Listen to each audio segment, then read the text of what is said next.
हाँ, तो hello and welcome my dear students. क्या हाल चाल है आप सबका। उम्मीद करता हूँ आप सब बहुत ही अच्छे होंगे। तो आज हम क्या पढ़ने वाले हैं, जैसा आप देख सकते हो, आज हम पढ़ेंगे सरफेस केमिस्ट्री। तो ये सरफेस केमिस्ट्री जो चैप्टर है, ये है तो बहुत थियोरेटिकल, तो लोग बहुत सारे लोग इसको इग्नोर मार देते हैं, ठीक है। तो ये एक गलतफहमी है, तो इसलिए आप सबको ये चैप्टर करना चाहिए, क्योंकि इस चैप्टर से JEE में एटलीस्ट 3 या 4 क्वेश्चन आते हैं।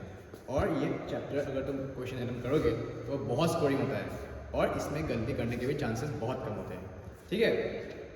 तो आज के लेक्चर में हम लोग पहले क्या करेंगे, पहले तो आपका इंट्रो, उसके बाद हम लोग ट्राई करेंगे एब्जॉर्प्शन करने के लिए, एब्जॉर्प्शन, उसके बाद हम लोग करेंगे एब्जॉर्प्शन, उसके बाद अगर टाइम होगा तो हम लोग आइसोथर्मल कर लेंगे, जिसको हम फ्रेंडली आइसोथर्मल बोलते हैं। तो ये रहेगा आज का लेक्चर का सीक्वेंस, ठीक है। तो फिर ठीक है, चलो फिर स्टार्ट करते हैं। Hello guys, my name is Anurag Verma और आज हम कवर करने वाले हैं सरफेस केमिस्ट्री, ठीक है। तो पहले स्टार्ट करते हैं बेसिक से, ठीक है। तो सरफेस केमिस्ट्री का डेफिनेशन क्या होता है। सरफेस केमिस्ट्री का डेफिनेशन होता है, एकदम सीधी भाषा में बोली जाए तो, it is a branch of chemistry that deals with study of nature of surface and the species present on it. तो सपोज करते हैं ये एक सरफेस है, ठीक है, ये सरफेस है, पानी है, सपोज ऐसा कुछ कंटेनर है। तो it is that branch of chemistry क्या इससे क्या डील करते हैं, किससे डील करते हैं, जो सरफेस है उससे डील करते हैं, और उसके ऊपर जो एलिमेंट्स हैं, ठीक है, जो स्पेसीज है उससे डील करते हैं, उसको हम लोग क्या बोलते हैं, सरफेस केमिस्ट्री, ओके। तो सपोज मान लीजिए एक कंटेनर है, इसमें एक लिक्विड है, इसमें कुछ एलिमेंट्स है, ठीक है। तो इसमें जो एलिमेंट्स है, जो स्पेसीज है, जो भी सब्सटेंस है, तो उस उन पे कुछ फोर्स एक्ट करेगा because of the bulk of the liquid, ठीक है। तो वो फोर्सेस ऐसा एक्ट करेंगे, ऐसे एक्ट करेंगे, ठीक है, ऐसे एक्ट करेंगे, ऐसे ऐसे, ठीक है। तो इनमें क्या होगा, आपका होगा F नेट। तो नेट फोर्स है नॉट इक्वल टू 0। क्या बोला मैंने, जो नेट फोर्स है it will not be equal to 0। तो उससे क्या होगा, आपका एनर्जी हाई होगा, इस पे एनर्जी हाई होगा। और अगर एक ऐसा पार्टिकल है जो बल्क में है, ठीक है, एक बल्क में है, तो उसके चारों तरफ ऐसे फोर्सेस लगेंगे, उसके चारों तरफ ऐसे फोर्सेस लगेंगे। तो इसमें क्या होगा, आपका जो F नेट होगा वो इक्वल टू 0 होगा, ठीक है, समझ गए आप लोग, ठीक है। तो इसमें क्या होगा, जो टॉप प्लेन होगा इसमें एक रेसिडुअल फोर्स होगा, क्या होगा, सिंस फोर्स नीचे एक्ट कर रहा है तो इस पे एक रेसिडुअल फोर्स होगा, ठीक है। तो अभी देखिए, तो अभी क्या होगा, देखिए जो सरफेस के जो ऊपर में पार्टिकल्स हैं, ठीक है, वो लोग ऐसे इसके साथ एट्रैक्शन के फोर्स के कारण इससे जुड़ने की ट्राई करते हैं, ऐसे जुड़ने की ट्राई करते हैं। तो इससे क्या होता है, जो रेसिडुअल फोर्स एक ऊपर में एक फोर्स एक्ट करता है, ठीक है। तो जो रेसिडुअल फोर्स नीचे था उसको कम करने के लिए एक फोर्स ऊपर एक्ट करते जाता है, ठीक है। तो जब ये पार्टिकल्स इस पे लग जाते हैं तो क्या होता है, ये जो ये बैलेंस आउट हो जाता है, और फिर रेसिडुअल फोर्स 0 हो जाता है, F नेट इक्वल टू 0 हो जाता है, ठीक है, F नेट 0 हो जाता है। और फिर क्या होता है, एनर्जी कम हो जाती है और इससे स्टेबिलिटी मिलती है। तो अभी अगर हम सीधी भाषा में बोले कि the accumulation of particles on the surface of the liquids, ठीक है, दैट इज कॉल्ड एब्जॉर्प्शन। समझ में आया, the accumulation of particles of the out of the liquid on the surface of the liquid in contact with it is known as absorption, ठीक है, समझ जाएगा, बहुत इजी है, ठीक है। तो अभी हम लोग क्या करते हैं, एब्जॉर्प्शन के अंदर क्या क्या होता है, ठीक है। अभी जो है, अभी ये अगर कंटेनर है, ये बल्क है, ये जो भी पार्टिकल्स एब्जॉर्ब होंगे, जो लिक्विड पे एब्जॉर्ब होंगे, इनको हम क्या बोलते हैं, इनको हम बोलते हैं एब्जॉर्बेट, बोलते हैं एब्जॉर्बेट। एब्जॉर्बेट क्या होता है, जो एब्जॉर्ब हो रहा है, और जिस मीडियम पे एब्जॉर्ब हो रहा है उनको हम उसको बोलते हैं एब्जॉर्बेंट। समझ में आ रहा है, जो एब्जॉर्ब कर रहा है उसको हम बोलते हैं वेंट। ठीक है, इजी है, एकदम इजी है। ठीक है, तो अभी क्या होता है, कुछ प्रॉपर्टीज है। ठीक है, एब्जॉर्प्शन के में कुछ प्रॉपर्टीज है। ये है कि इंक्रीज जब होगा एरिया जब सरफेस से इंक्रीज होता है तब क्या होता है, it causes increase in absorption. ठीक है, क्योंकि सरफेस फेनोमेनन है, एब्जॉर्प्शन क्या है, सरफेस फेनोमेनन है। तो जब सरफेस एरिया बढ़ेगा तो एब्जॉर्प्शन तो बढ़ेगा ना, है ना, तो एब्जॉर्प्शन बढ़ता है। ठीक है, और इससे क्या होता है, जब एब्जॉर्ब होता है तब जो it is an exothermic process. क्यों? क्योंकि हीट रिलीज होता है, स्टेबिलिटी मिलती है, एनर्जी कम होता है ना, तो क्या होता है, it is an exothermic process. ठीक है, और फिर क्या होता है इसमें, तो ठीक है, एक्सोथर्मिक मतलब del H equal to negative. और जब एब्जॉर्प्शन हो जाता है तब क्या होता है, रैंडमनेस कम होती है ना। तो रैंडमनेस कम होने के कारण क्या होता है, del S is also negative, कम हो गया, नेगेटिव है। ठीक है, तो अभी एब्जॉर्प्शन का मैं अगर आप पूछेंगे कि सर एग्जांपल दीजिए, तो एग्जांपल में क्या बोलूँगा, आप समझिए एक चौक लेते हैं। ठीक है, एक चौक लेते हैं, जब आप चौक को इंक में डुबाते हैं तब देखेंगे कि चौक का जो सरफेस है वो ब्लू हो गया, उसका जो सरफेस होता है वो ब्लू होता है। पर जब आप उसको तोड़ के देखेंगे तो उसके अंदर ब्लू नहीं होता है, वो सिर्फ वाइट होता है। क्यों मतलब वो एक एब्जॉर्प्शन हो रहा है। ठीक है, जो सरफेस पे अकोमोडेट हो रहा है उसको हम एब्जॉर्प्शन बोलते हैं। ठीक है, अभी मान के चलिए सपोज अभी आपने एक कॉटन लिया, तो कॉटन को जब पानी में डालेंगे तो पूरा कॉटन भीग जाता है। ठीक है, तो उसको हम क्या बोलते हैं, उसको बोलते हैं एब्जॉर्प्शन। तो absorption is a surface phenomenon और absorption is a bulk phenomenon. ठीक है, तो हाँ, तो आपको कोई पूछेगा क्वेश्चन कि what is the difference between absorption and absorption, तब बोलेंगे कि absorption is a surface phenomenon, absorption is a bulk phenomenon. ठीक है, ओके, अभी और एक टर्म है। अगर अभी एक कंटेनर है, उसमें आपका एब्जॉर्प्शन भी हो रहा है और मान के चलिए एब्जॉर्प्शन भी हो रहा है, तो उस प्रोसेस में अगर दोनों प्रोसेस साथ में हो रहे हैं तो उसको एक टर्म से डिनोट करते हैं, उसको बोलते हैं जॉर्प्शन। उसको क्या बोलते हैं, जॉर्प्शन। ठीक है, ये ओ है, ये भी है, तो बोलते हैं जॉर्प्शन। ठीक है, तो अभी एब्जॉर्प्शन के अंदर दो टाइप्स होते हैं।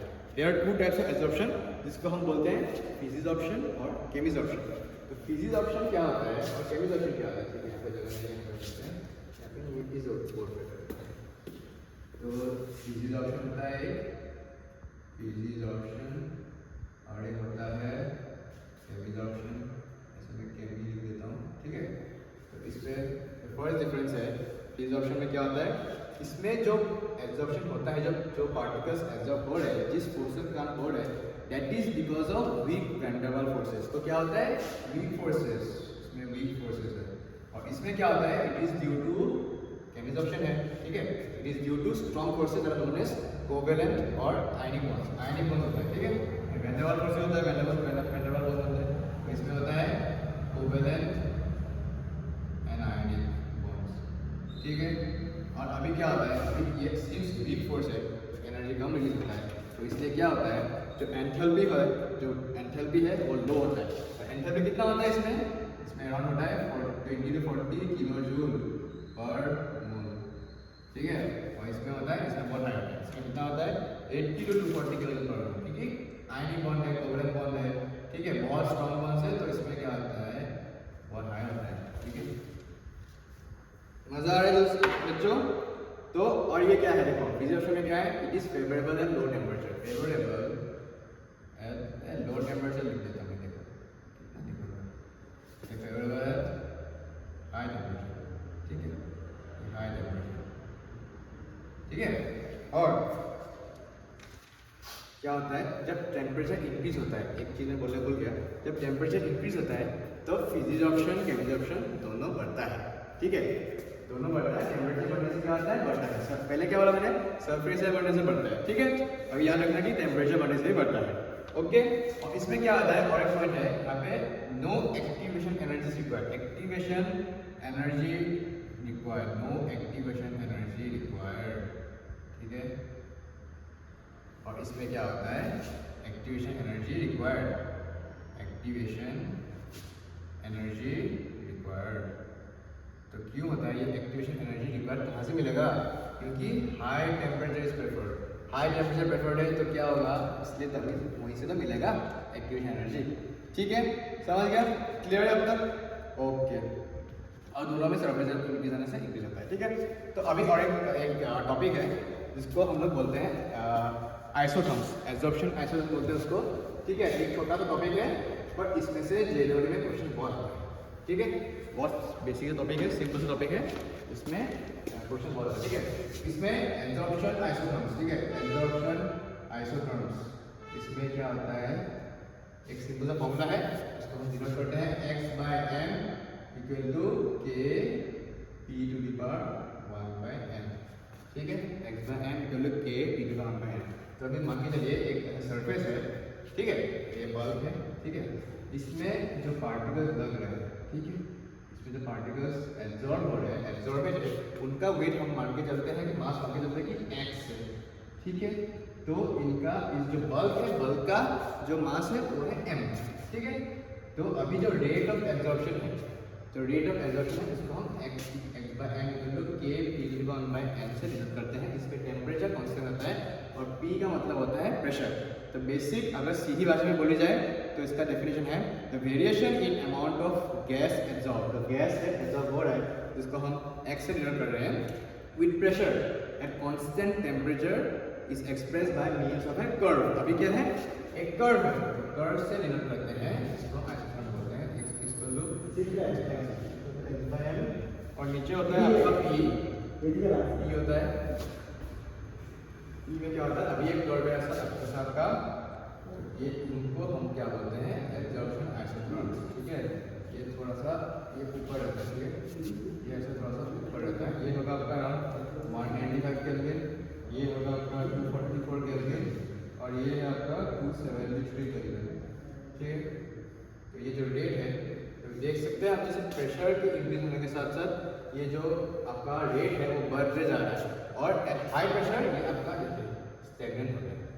ठीक है, डजंट मैटर और स्टैग्नेंट बन जाता है।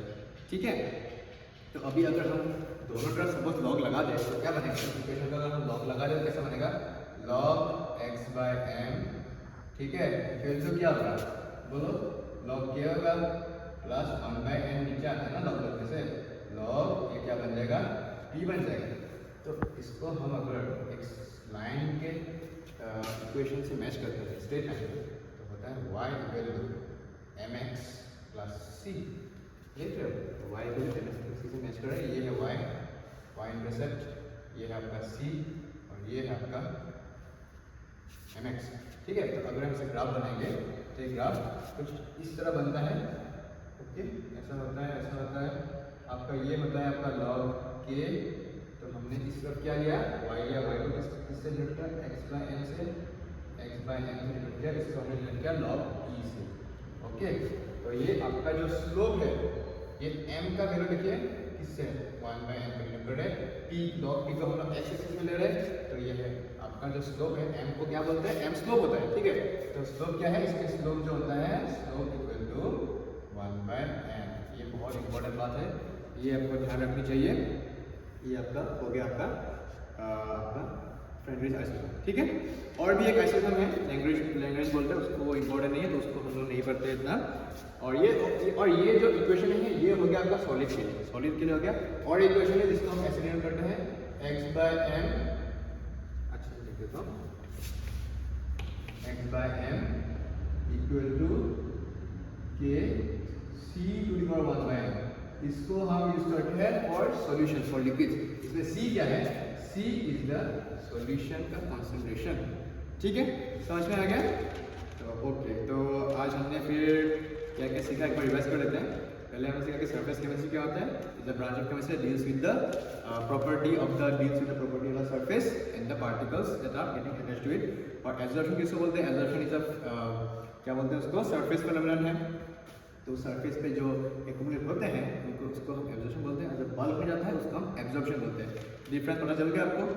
और उसके बाद हमने क्या पढ़ा, डिफरेंट टाइप्स ऑफ एब्जॉर्प्शन पढ़ा। एब्जॉर्प्शन में आपका फिजिक्स ऑप्शन है, केमिकल ऑप्शन है, फिजिक्स वर्जन में आपका क्या होता है, वैन डेर वाल फोर्सेस से जुड़े होते हैं, वीक होते हैं। उसमें दूसरे में क्या होता है, केमिकल रिएक्शन में आपका आयनिक और कोवैलेंट बॉन्ड होता है। इसमें आपका वीक है फोर्स, एंथैल्पी लो है। केमिकल रिएक्शन में आपका एंथैल्पी हाई है। इसमें आपका क्या होता है, it is feasible in low temperature. Low temperature में अच्छा है, दूसरे में हाई टेम्परेचर चाहिए होता है। और लास्ट में क्या है कि आपका एक्टिवेशन एनर्जी नहीं चाहिए होता है फिजिक्स ऑप्शन में, और दूसरे में एक्टिवेशन एनर्जी चाहिए होता है। और लास्ट में हमने पढ़ा ये जिसको हम रेट को हम इसे डिनोट कर सकते हैं, X by M equal to K के हम से डिनोट कर सकते हैं। और इसको हम ऐसे अगर इस फॉर्म में लिखेंगे तो ऐसा ये बन जाता है लॉग के। ठीक है, तो ठीक है बच्चों, नेक्स्ट हम लोग अगली क्लास में पढ़ेंगे। ठीक है, फिर मिलते हैं अगली क्लास में। Thank you.